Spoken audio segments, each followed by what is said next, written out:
Ok, vamos a continuar con la clase de hoy y bueno, voy a hablar sobre procesos metabólicos, ciclos biogeoquímicos de los microorganismos y entonces hablarles algo de fisiología, algo de ciclos biogeoquímicos y la parte de técnicas de cultivo. Si no, como les dije anteriormente, si no nos diera espacio para verlo de técnicas de cultivo, lo veríamos la próxima semana o igual grabo un video y se los paso.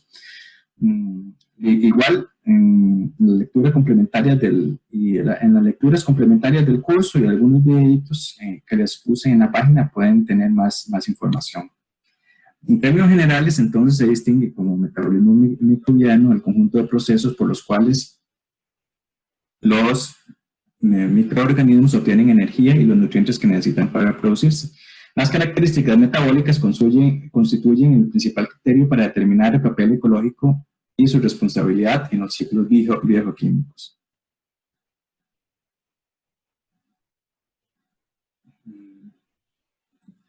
Un momento, ¿cómo? Voy a poner el video.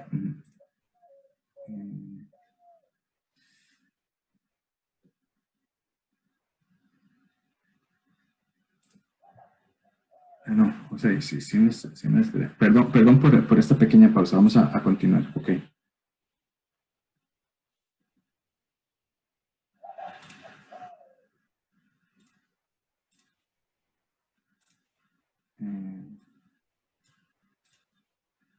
No sé por qué aparece Andrés en la conversación. Ok.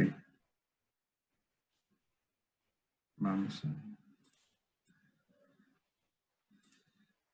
Ok. Y entonces, estos ya ustedes los han visto en bioquímica, imagino que en fisiología también. Entonces, bueno, pero en metabolismo microbiano uno ve normalmente dos grandes procesos, el anabolismo y el catabolismo. Entonces, el anabolismo es todos los procesos relacionados con la síntesis y el catabolismo con los procesos relacionados con la degradación. Entonces, por ejemplo, en los microorganismos, las bacterias obtienen nutrientes del medio y además obtienen energía o fuentes de energía, las cuales, dependiendo del tipo de bacteria, la pueden tomar a partir de luz solar, de compuestos orgánicos, compuestos inclusive venenosos, con moléculas inorgánicas como hidrógeno, azufre, amoníaco, manganeso, incluso, como acabamos de ver en el paper que expuso Paola. Y bueno, esto lo que hace es en procesos, estos se degradan y parte de estos se unen con los nutrientes para hacer anabolismo y tener todos los componentes celulares. También se degradan, se producen productos de desecho y los otros energía, ¿verdad? Entonces, para realizar sus funciones. Si uno pudiera simplificar los procesos, entonces, bueno, vemos que por un lado tenemos el catabolismo, entonces donde tenemos nutrientes que contienen energía, como carbohidratos, grasas, proteínas, etcétera, y donde tenemos, por ejemplo, se utilizan para producir ATP, o energía en forma química como ATP, NADH, FADH2, etcétera, y entonces tenemos productos finales de baja energía o subproductos como CO2, agua, amoníaco. Luego tenemos el anabolismo, donde tenemos moléculas precursoras como aminoácidos, azúcares, ácidos grasos y que se utilizan, se unen junto con la energía química para producir proteínas, lipopolisacáridos, lípidos, ácidos nucleicos y subproductos como por ejemplo ADP, NAD y algunos otros que ayudan a completar el ciclo. Otros involucrados tanto en el anabolismo como el catabolismo son las enzimas, que son sustancias de naturaleza proteica que catalizan o aceleran las reacciones químicas. Entonces tenemos tanto endoenzimas como exoenzimas. Las endoenzimas actúan en el interior de la célula y las exoenzimas son secretadas o a veces están en el espacio periplásmico y su función es ayudar a degradar macromoléculas. Al final la reacción lo importante de las enzimas es que, bueno, tienen un alto costo de producción, entonces, luego que se liberan, nuevamente son reutilizadas, o sea, para las siguientes reacciones. Los factores fisiológicos y bioquímicos que intervienen en el crecimiento de microorganismos, entonces, entre los bioquímicos, entonces son todos aquellos representados por los requerimientos nutricionales de los microorganismos, y los factores biofísicos, aquellos que son necesarios e imprescindibles para las condiciones óptimas de crecimiento de microorganismos. Entonces tenemos el oxígeno, pH, temperatura, potencial redox, y como hemos visto, dependiendo de las características de los factores biofísicos, se puedan dar no solamente a nivel individual, sino a nivel de las comunidades, diferencias importantes en la composición y en las abundancias relativas o en los organismos que pueden crecer ahí, los metabolismos que desarrollan. Si analizamos, entonces, tal vez uno de los más importantes es el requerimiento de oxígeno. Entonces, bueno, normalmente cuando uno estudia y le enseñan, nada más se dice que hay microorganismos aerobios o anaerobios. Sin embargo, hay otras modalidades intermedias. Entonces, los aerobios requieren de la presencia de aire o oxígeno libre. Normalmente, si uno los ve en un tubo, los microorganismos aerobios van a estar en la parte de arriba, que es donde la interfase, donde podría haber más oxígeno, entonces normalmente se acumulan ahí. Los anaerobios son los que crecen en ausencia de oxígeno libre, y entonces normalmente estos se van al fondo del tubo. Tenemos microaerófilos, entonces, que pueden crecer mejor a bajas condiciones de oxígeno. Entonces normalmente en el tubo uno los vería en la parte más o menos intermedia. No sé si les había contado que un experimento lindísimo que habían hecho, salió en Nature hace algunos años, fue que un investigador, tenía los cultivos de E. coli que estaba creciendo para un experimento, y los tenía en constante agitación, que es lo que normalmente se recomienda para tener la aireación. Sin embargo, se fue al fin de semana y resulta que se fue la luz o algo, entonces el sistema dejó de rotar, y cuando llegó vio que ese mismo cultivo encontró una población arriba y otra población abajo, ¿verdad? Entonces, bueno, ese fue un artículo en Nature donde describió que a partir de una sola colonia, rápidamente en un fin de semana se separaron dos poblaciones, una con condiciones más aerobias y otra con condiciones más anaerobias. Y bueno, luego describieron todos los genes responsables de uno, pero bueno, tenía que ver mucho con los requerimientos de oxígeno y la especificidad de nicho que cada una de las poblaciones adquirió. Tenemos organismos que son anaerobios o aerobios facultativos, es decir, que tienen un metabolismo básico anaerobio o aerobio, pero pueden tolerar condiciones en la condición opuesta. Y tenemos anaerobios que son aerotolerantes, entonces que siempre crecen en medio anaerobio, y aunque haya condiciones de oxígeno, las ignoran. Dentro de los elementos que son necesarios para el crecimiento microbiano, entonces, tanto como en macroorganismos, tenemos los macronutrientes, tenemos micronutrientes. Es importante muchos de los micronutrientes porque son importantes para muchas de las reacciones químicas, sobre todo de degradación. Entonces, muchos de los son metales, ¿verdad? Como cobre, hierro, manganeso, molibdeno, que son importantes para la acción de diferentes enzimas que están en el núcleo catabólico de las enzimas. Luego, en el sitio activo de las enzimas, tenemos factores de crecimiento como vitaminas, aminoácidos, purinas, pirimidines.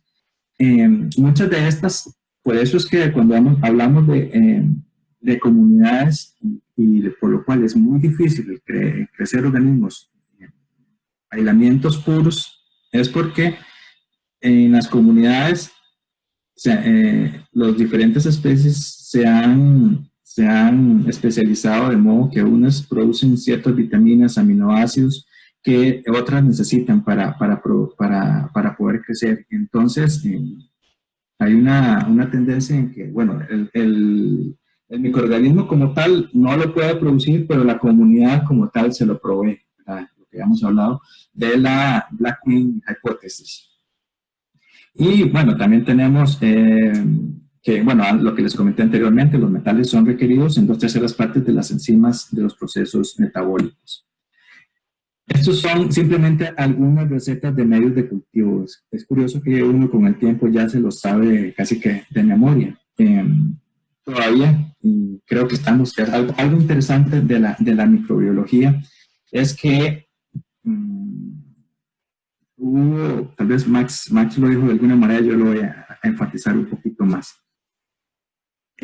Originalmente la microbiología se basó nada más en el cultivo de microorganismos. Y como todos sabemos, el cultivo de microorganismos, los organismos cultivables representan un 1, un 2%, con algunas técnicas uno podría subir un 5%. Sin embargo, es un pequeño, una pequeña muestra de lo que en realidad existe.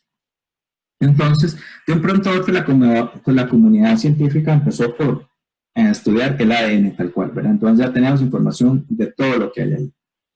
Pero, digamos que esa ola por la cual digamos, el metabar coding fue muy importante, ya está pasando un poquito de moda, porque ya no solamente es importante conocer lo que hay ahí, sino inclusive, hablando de ADN, cuáles son las funciones putativas que se tienen ahí. Entonces, creo que estamos volviendo otra vez a la era en que tenemos que aislar el microorganismo o los consorcios de microorganismos, como hemos visto en algunos de los artículos que se han presentado. Y entonces, para poder entender efectivamente que si ese potencial que está en los genes verdaderamente está funcionando. Entonces, por eso, el combinar otra vez las técnicas de cultivo, las técnicas de ADN con las técnicas de cultivo y entender la fisiología en un organismo, en un consorcio de microorganismos es fundamental, ¿verdad? Por eso es que me parece que otra vez vamos a volver a tratar de cultivar los métodos tradicionales y otros métodos novedosos para poder entender qué es lo que está pasando o comprobar las hipótesis o lo que el ADN nos dice que podría estar pasando. Y bueno, tal vez el medio de cultivo más conocido es el LB, que es el Luria bertani, que normalmente tiene peptón en 10 gramos por litro, sal 10 gramos por litro, extracto de levadura 5 gramos por litro, pH más los antibióticos. Y otro de los medios más conocidos para utilizar, aislar microorganismos y sobre todo hongos, es el PDA, es el Proterodextrose, y que normalmente para el aislamiento de ascomicota y bacillomicota, donde el cual uno tiene dextrosa o podría tener, sí, normalmente dextrosa, almidón de papa, básicamente esas dos cosas.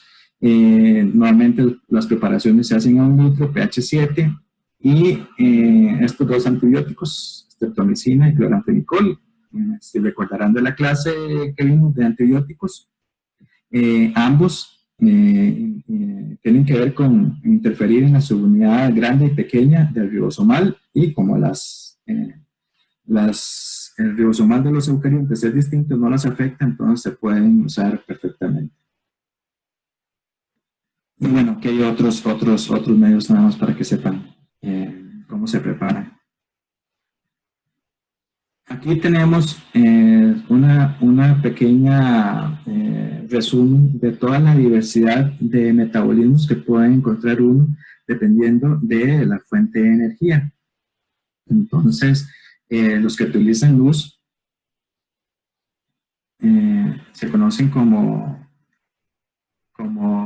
fotótrofos, y entonces algunos utilizan el poder reductor del agua para hacer lo que todos conocemos con la fotosíntesis oxigénica, o en algunos casos existe fotosíntesis anoxigénica, donde el poder reductor viene de un compuesto reducido, como por ejemplo vimos hace algunos tiempos, hace la semana pasada, de los cloroflexis, que pueden utilizar sulfuros o bueno, hidrógeno y ese otro tipo de compuestos. Por otro lado, tenemos los quimiótropos. Dentro de estos tenemos diferentes categorías. Tenemos los que utilizan basados en compuestos inorgánicos, como los quimiolitótropos, los que utilizan diferentes moléculas particulares como sulfatos, nitratos, amonio, nitritos, hierro, hidrógeno o manganeso, como vemos en este último artículo. Y luego tenemos los otros grupos que utilizan el resto de quimiótrofos, o casi que podemos llamar heterótrofos, que utilizan compuestos orgánicos. Entonces tenemos quimioorganótrofos con respiración aerobia, ¿verdad? O también algunos otros que utilizan respiración anaerobia con diferentes aceptores, o otros que utilizan procesos de fermentación. Entonces, para que vean que la diversidad de metabolismos que puede encontrar uno son, bueno, es sumamente variada.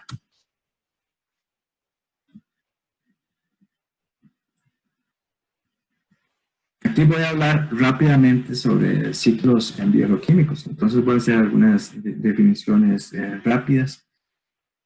En términos generales se definen como el movimiento de los elementos químicos, entonces tanto carbono, nitrógeno, oxígeno, hidrógeno, azufre, fósforo, entre los seres vivos y el ambiente. Entonces, y considerando el ambiente tanto como la atmósfera, el agua, el suelo, los sedimentos, mediante una serie de procesos de producción y destrucción que involucran cambios en los estados de oxidación de los elementos. Y en general uno puede decir que los microorganismos son el principal motor de los ciclos bioquímicos. Están al inicio, por ejemplo, todos los fotoautótrofos, pero también al final todos los descomponedores encargados de la mineralización de los compuestos. Simplemente para mencionarles, cuando habla de ciclos de los elementos, nunca puedo obviar el ciclo hidrológico, ¿verdad? Y el ciclo hidrológico empieza por el sol, que es la fuente de energía que permite la evaporación, y a partir de ahí la condensación, y después la escorrentía y el movimiento de agua a través de los diferentes ecosistemas. El ciclo de carbono es, como es bien sabido, tal vez es uno de los más importantes. Entonces, el problema, y normalmente esta es la diapositiva clásica, ¿verdad?, que uno utiliza para presentar el ciclo de carbono. Sin embargo, esta es una diapositiva muy, yo diría que es un poco sesgada. Sin embargo, porque el ciclo de carbono lo presentamos en ambientes terrestres. Sin embargo, la contribución de los ambientes terrestres al ciclo de carbono es mínima. En realidad, donde está pasando toda la cantidad del ciclo de la respiración o la producción está en los sistemas acuáticos y básicamente en los mares. Y entonces, a mí me parece es muy válida, digamos, que uno dice, ok, tenemos que cambiar las emisiones, mejorar, reducir la contaminación y los gases de efecto invernadero que efectivamente están cambiando la atmósfera. Sin embargo, los procesos de fijación de nitrógeno, de contribución, de producción de oxígeno, están pasando en gran parte en los ecosistemas, en ecosistemas acuáticos. Y a mí me parece que, no sé por qué es que escasamente se meten siempre en las ecuaciones globales, ¿verdad? Y que es un tema importante. Aquí quiero presentarles un par de conceptos importantes, entonces, de lo que normalmente pasa en el agua. Y hay un pequeño video en que les adjunto en la página de la clase de hoy. Es sobre microbial biological pumps, carbon pumps, ¿verdad? Y es que normalmente así funciona en los ecosistemas acuáticos. Tenemos una gran cantidad de CO2 en la atmósfera, el cual es fijado por el fitoplancton. Este fitoplancton, luego digamos, de morir o que es infectado por virus, se descompone en carbono en dos formas. En la materia orgánica disuelta, que está normalmente en el agua, y se dice que la cantidad de, por ejemplo, CO2 que está disuelta en el agua, o moléculas de carbono disueltas en el agua, en los mares, es una cosa impresionante. Entonces, por ejemplo, un aumento en temperatura podría hacer que eso emigre hacia la atmósfera, y entonces otra vez pueda subir el calentamiento, aumentar el calentamiento global.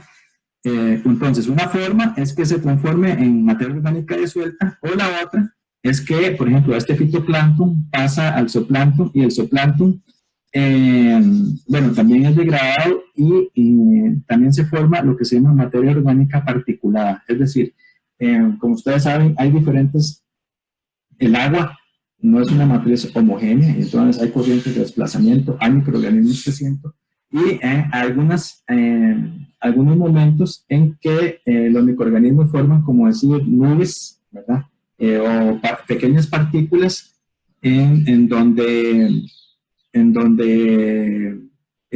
bueno, se forman lo que se llaman partículas tal cuales, donde hay interacciones de normalmente otros microorganismos, y entonces, bueno, se distinguen como una materia orgánica disuelta y la otra particulada.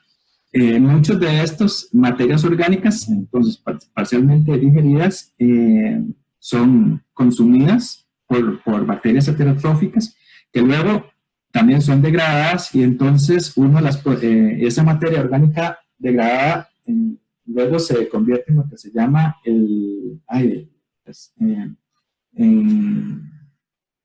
como decir nieve, ¿verdad? En el océano, por ejemplo. Entonces, luego se degrada y se ven particulitas que van y luego se depositan en los sedimentos marinos, que al final también los sedimentos marinos son un reservorio de carbono altísimo, que por diferentes, no solamente en el mar, ¿verdad? Pero pensemos en un lago que hay diferentes momentos en que, por ejemplo, corrientes profundas pueden moverlos, o el mixing normal de los cambios de temperatura, agua caliente, fría, hace que estas bombas de carbono otra vez vayan para arriba, ¿verdad? Y que entonces se pueda recircularizar. Y entonces uno puede, este carbono disuelto puede ser utilizado por el fitoplancton, el nanoplancton, el micoplancton, y después va subiendo los diferentes niveles tróficos. Perdón. Sí. Quería preguntarle rápidamente en la diapositiva. Ahí veo como unos fagos, pero no sé realmente cuáles son los principales virus que atacan fitoplancton, aparte de los quitridios, si eso se sabe. Sí. Hay varios artículos que vamos a ver más adelante. Entonces, en realidad lo que más se han estudiado son bacteriófagos. Entonces, existe una diversidad amplísima. Creo que a alguien le va a tocar exponer el artículo, pero se dice que los bacteriófagos son los verdaderos master of puppets, ¿verdad? De los ciclos bioquímicos y de la vida en el planeta. Porque sí, son los principales responsables de la degradación de las comunidades de bacterias. Aparte de eso, bueno, también tenemos, por ejemplo, los quitridios, que son hongos, ¿verdad?, que infectan el fitoplancton y tienen un efecto importante en la degradación de materia orgánica, y que además estos son, bueno, ahorita lo voy a explicar un poquito más, además son una base de alimentación por ejemplo, no la base, pero contribuyen a la alimentación del zooplancton. Pero también tenemos algunos, y es un campo que todavía está abierto, que es los virus que infectan, por ejemplo, los hongos, como los quitridios, ¿verdad? Que eso es un campo que también tiene un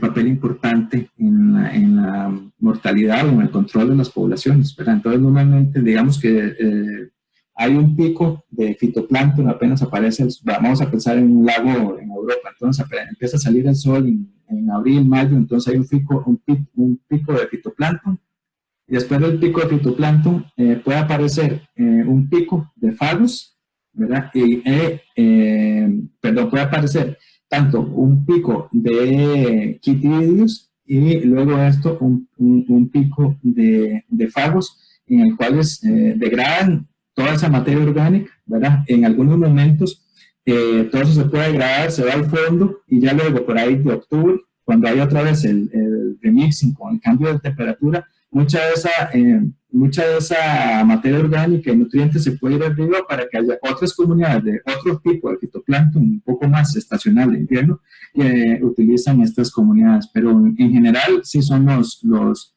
bacteriófagos, que la mayoría Bueno, son normalmente de ADN.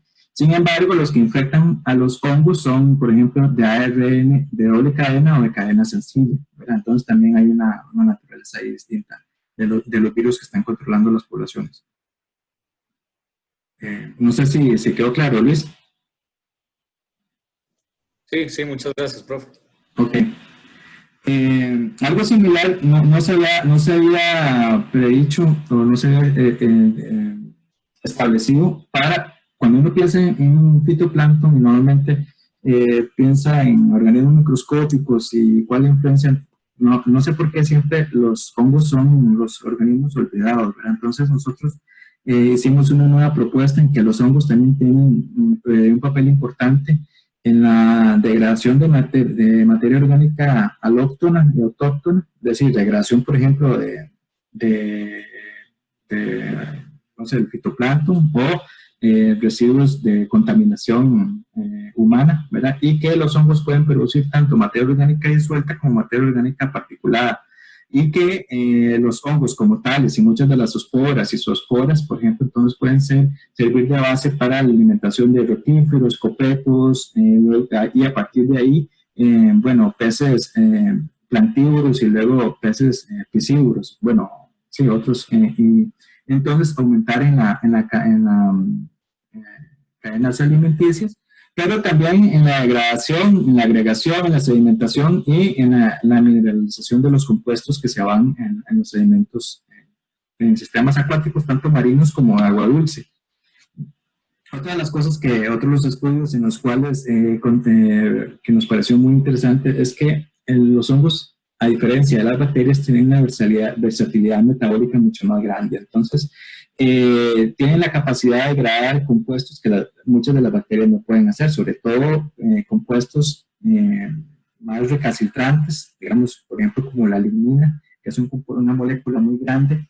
Y entonces, bueno, hicimos algunos experimentos donde helamos hongos de lagos y luego donde vimos que los hongos tienen capacidad, curiosamente, de degradar esas moléculas y mineralizarlas, incorporarlas a las cadenas tróficas, pero también a partir de ácidos de los subproductos y moléculas sencillas, también tienen la capacidad de sintetizar moléculas complejas como ácidos úmicos. Bueno, como ustedes saben, por ejemplo, la melanina, la que nos da el color de la piel, también es una molécula muy grande que da el color, que es más o menos recalcitrante, pero es una molécula compleja. Entonces, es curioso el papel de los hongos también la contribución de estos organismos en los ciclos de carbono y sobre todo en moléculas que son un poco más difíciles de degradar.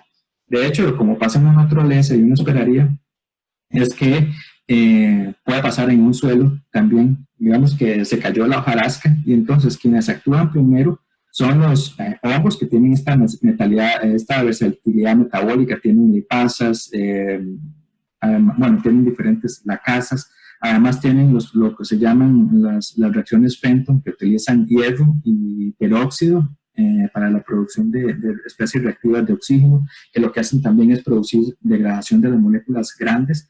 Entonces, cae la hojarasca, caen los hongos pues, degradan la comida, digamos, y después a partir de ahí, de los subproductos, entran bacterias, ¿verdad? Y arqueas que terminan de comerse los productos un poquito más pregradados que lo que hicieron los hongos. O igual, se cae un árbol en el bosque, ¿verdad? Entonces uno ve, quienes entran primero son los hongos, y a partir de los hongos que degradan más o menos la madera, y a partir de ahí pueden entrar, por ejemplo, escolítidos, coleópteros que empiezan a comerse la lignina, la cual ha sido más o menos predigerida por los hongos. Entonces por eso encuentra un tanto poblaciones de hongos en los intestinos, de hongos de coleópteros que se alimentan de madera, porque tienen para mí una función central, porque son los primeros que llegan ahí a degradar, utilizando mecanismos tanto enzimáticos como generales, que es como la producción de especies reactivas de oxígeno. Y bueno, entonces, después de ver varios modelos en la revista, en Nature Reviews Microbiology, el año pasado publicamos esto, donde proponemos una importancia de los hongos en los ciclos de carbono, en los sistemas acuáticos, y proponemos 3 conceptos principales. Uno es el mycoflux, que es toda esta degradación de los hongos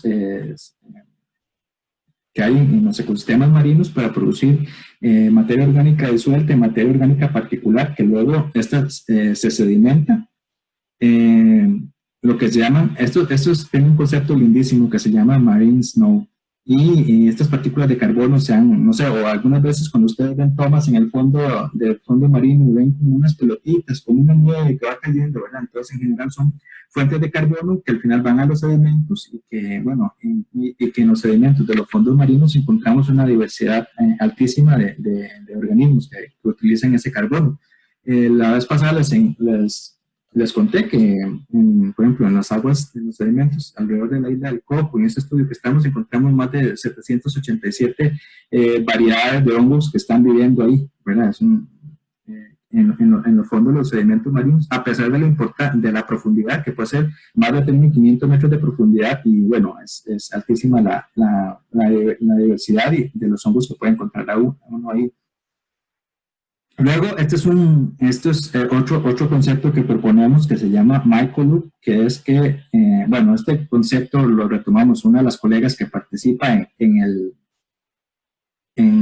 esta publicación, en japonesa, y se llama Maiko, ¿verdad? Y entonces ella bautizó este proceso como mycoloop, que suena parecido el nombre de ella, y es que el fitoplancton puede ser degradado por hongos parasíticos, y estos hongos parasíticos tienen zoosporas que son ricas en una serie de nutrientes y grasas y que las cuales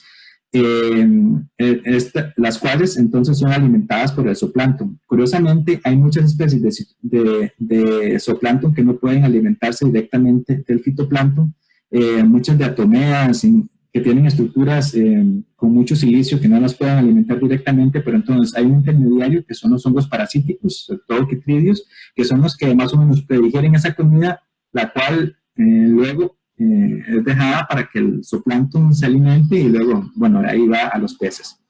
Y aparte de eso, también entonces proponemos otro concepto que se llama el benthic shunt, es que normalmente hay una gran cantidad de fuentes de carbono en los sedimentos, tanto en sistemas acuáticos, tanto en lagos como en océanos, y que hay bacterias y hongos que se están alimentando ahí, hay macroinvertebrados bentónicos que se están alimentando de estos, y que en diferentes condiciones, algunas veces estos pueden subir, ¿verdad? Y pueden ser la base de alimentación también de algunos peces. Rápidamente voy a hablar también sobre el ciclo del nitrógeno y voy a enfocarme básicamente tal vez en esta diapositiva, que es una cosa lindísima, ¿verdad? Si uno vean la cantidad de reacciones químicas o los pasos, y en todas hay microorganismos que tienen diferentes procesos para tanto reducir como oxidar. Por un lado tenemos el amonio, por otro lado tenemos los nitratos. Entonces, por ejemplo, no sé, vamos a ver, los diferentes procesos. Uno puede empezar en que tenemos el proceso de fijación de nitrógeno, en el cual a partir de nitrógeno gaseoso vamos a producir amonio. Este es un proceso altamente costoso, energético, ¿verdad? Entonces involucra mucho ATP, pero es uno de los principales para la absorción de nitrógeno de la atmósfera.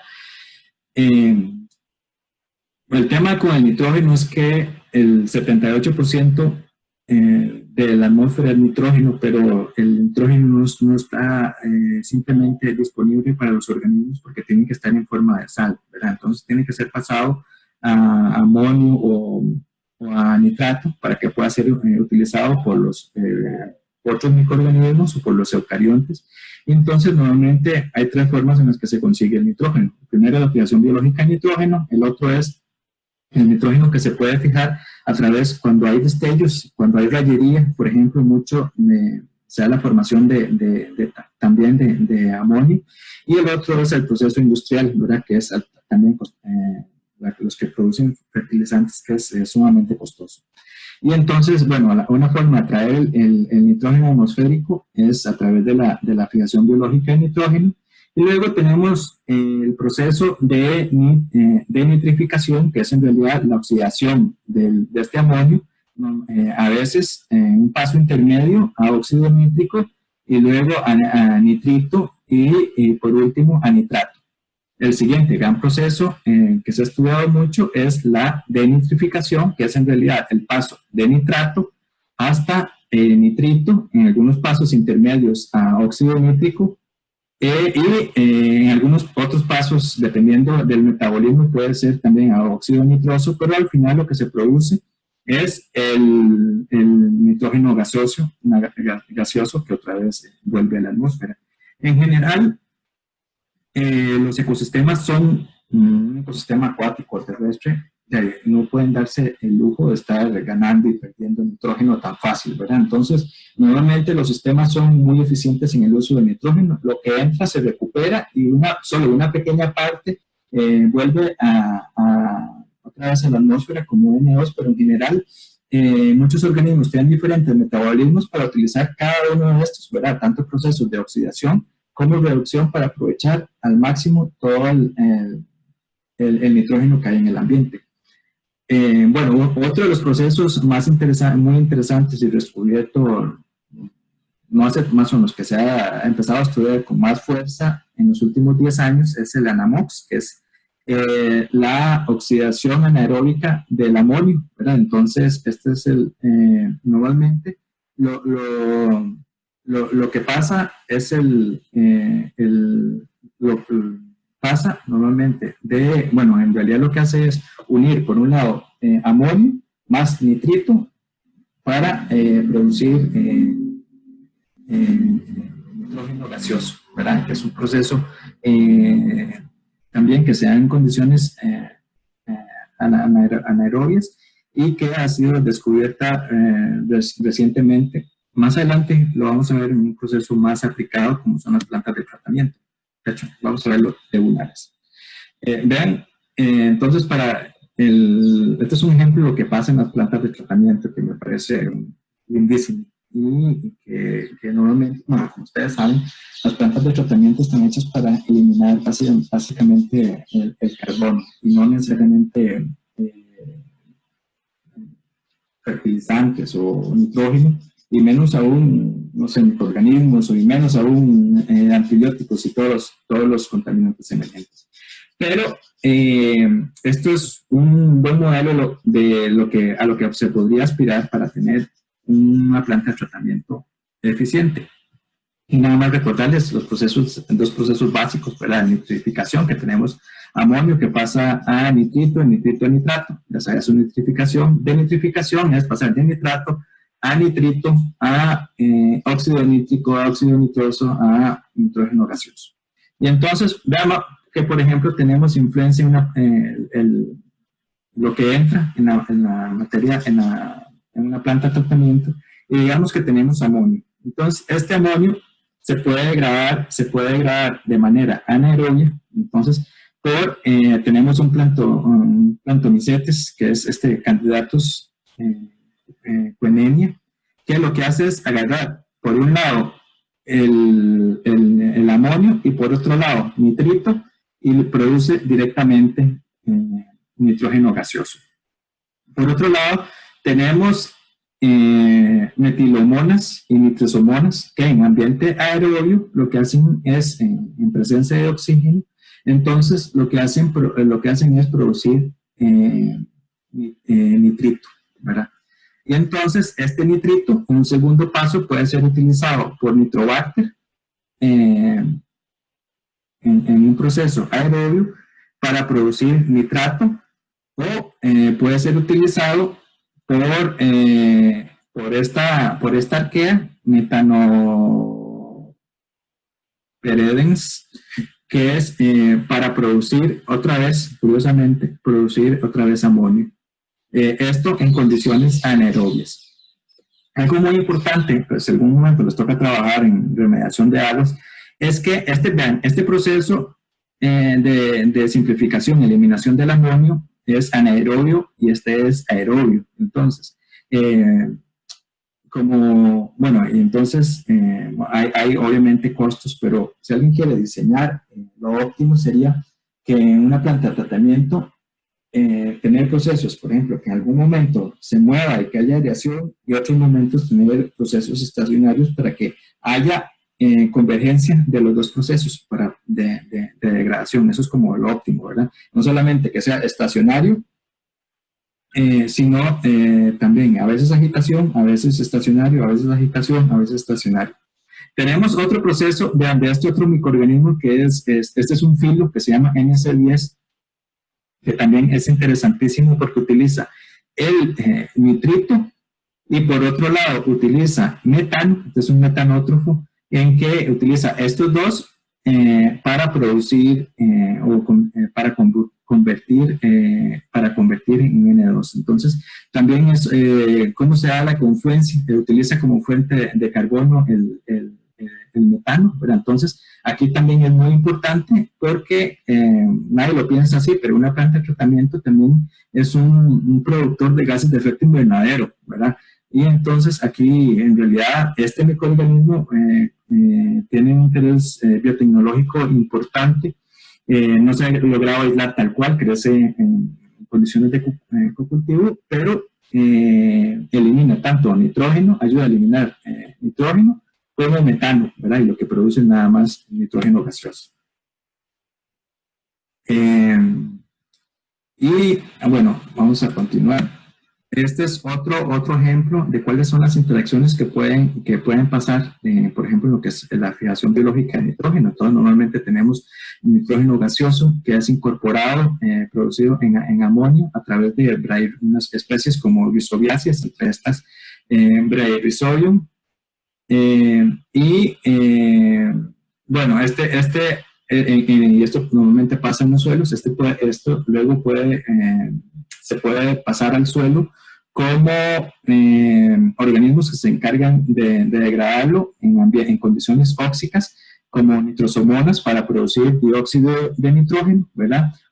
Y luego este dióxido de nitrógeno puede ser degradado por otras especies como nitrosporina para producir amonio, y a partir del amonio, en algunos casos hay otros organismos que lo pueden reducir para ponerlo otra vez como, este nitrato lo pueden reducir para ponerlo como amonio.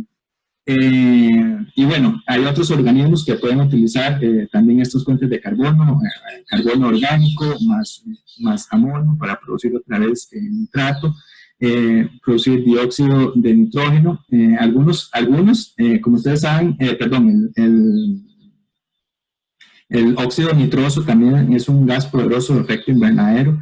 Entonces, esta bacteria que se llama Anaeromyxobacter también es interesante porque puede utilizar este compuesto y lo puede degradar para al final producir simplemente nitrógeno gaseoso. Entonces, simplemente para que vean ustedes que, bueno, en los ecosistemas naturales se intenta aprovechar los nutrientes en todas sus formas, ¿verdad? Y siempre va a haber un organismo que luego va a ser capaz de utilizarlo. Vean este otro, y tal vez con eso voy a terminar la clase de hoy. Este es unos papers que salieron relativamente recientes, y aquí les dejo las citas, de unas bacterias lindísimas que se llaman, Cable and Nanowire Bacteria. Y entonces casi todas pertenecen al grupo de Sulfobaterácea. Aquí creo que lo escribí mal, y todas son delta proteobacterias, y muchas al género Geobacter. Y vean lo que pasa. Se ha descubierto con dos estrategias distintas que las bacterias tienen la capacidad de desacoplar espacialmente la oxidación del sulfito y la reducción del oxígeno, canalizando electrones a lo largo de filamentos. Entonces, por ejemplo, eso es muy común en lugares anegados. Entonces, uno de los más grandes descubrimientos se hicieron, por ejemplo, en los arrozales, donde y ustedes saben que son sitios anegados. Entonces, estas bacterias tienen la capacidad de unirse y crear unos cablecitos, digamos, que llegan a medir, no sé si por aquí está el tamaño, pero pueden llegar a medir algunos centímetros incluso, en donde son capaces de pasar electrones de lugares donde hay, producir, por ejemplo, la oxidación, por ejemplo, de sulfitos a sulfatos, más los electrones. Entonces, y esto en condiciones anaerobias, o por ejemplo, producir o utilizar de acetato a dióxido de carbono. Y entonces, esos electrones que se ganan, los conducen por estas estructuras hasta la capa, por ejemplo, superior, que está un poquito más donde hay más oxígeno. Entonces, en condiciones tóxicas, lo único, por ejemplo, lo reducen, y entonces lo único con el hidrógeno, entonces para producir agua, también para reducir el hierro, por ejemplo. Entonces, no sé si vamos a... si lo vemos aquí, vean, está la bacteria y crea como una superficie exterior, ¿verdad? Donde están estos cablecitos, tal cual como si fueran cables de cobre, ¿verdad? Y transfieren electrones. Inclusive se ha determinado que, bueno, no son tan eficientes como un cable de cobre tal cual, pero son mucho más eficientes que en la conducción de electrones que cables, que otro tipo de cables, digamos, o otros materiales orgánicos que se están utilizando para estudiar la conducción. Entonces, bueno, es un ejemplo lindísimo. Entonces, por ejemplo, aquí en la parte anaerobia, donde están las raíces, y condiciones un poco más difíciles, entonces aquí hacen la oxidación del sulfito, por ejemplo, y luego entonces pueden conducir los electrones hasta más arriba, donde haya más oxígeno, para poder realizar la reducción. Bueno, esto es interesante, también tiene implicaciones en cambio climático. Como ustedes saben, los aerosoles generan una gran cantidad de gases de efecto invernadero, por ejemplo, bueno, metano, ¿verdad? Aparentemente, algo que es curioso es que estos organismos, al oxidar el sulfito y transformarlo en el sulfato compite con las bacterias metanotrofas, y entonces aparentemente al no haber sulfito y al haber más sulfato, las bacterias o los ecosistemas producen menos sulfato. Entonces, bueno, ha sido muy interesante para analizar eso en términos de bioremediación. Hay gente que lo está utilizando también como biosensores, y también hay alguna gente que está desarrollando nuevas tecnologías a partir de ese tipo de organismos para crear baterías celulares. Entonces, en diferentes condiciones, que inclusive una batería para un celular, ¿verdad?, basada en microorganismos, utilizando nada más la humedad del ambiente y estos organismos. O sea, no sé, me parece maravilloso. Un mecanismo muy parecido son las nanowire bacterias, que son las que se utilizan, de hecho, en los teléfonos, que utilizan nada más la humedad del ambiente, y en un gradiente aeróbico pueden hacer la oxidación o la reducción del hierro. Entonces, bueno, este es un ejemplo lindísimo de lo que puede encontrar uno en la naturaleza, los diferentes tipos de metabolismos. Ok, con esto creo que voy a terminar la clase, y no tenía otra parte, técnicas de cultivo, y no voy a poder, ya se nos hizo un poquito tarde, pero lo voy a retomar ya sea como un video o como en la próxima clase.